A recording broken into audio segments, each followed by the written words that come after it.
Welcome everyone in today's video of Quick Guide.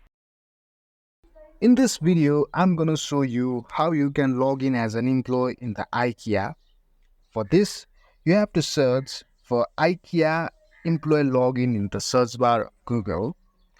You can see many search results of the search.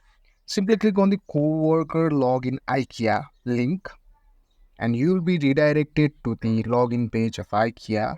Here you can see different options to log in. You can choose Inca, enter IKEA, or non-Inca retailers and suppliers. These options are for login.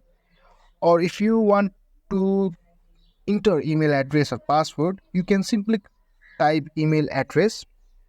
Let me type email address as tempuser@gmail.com.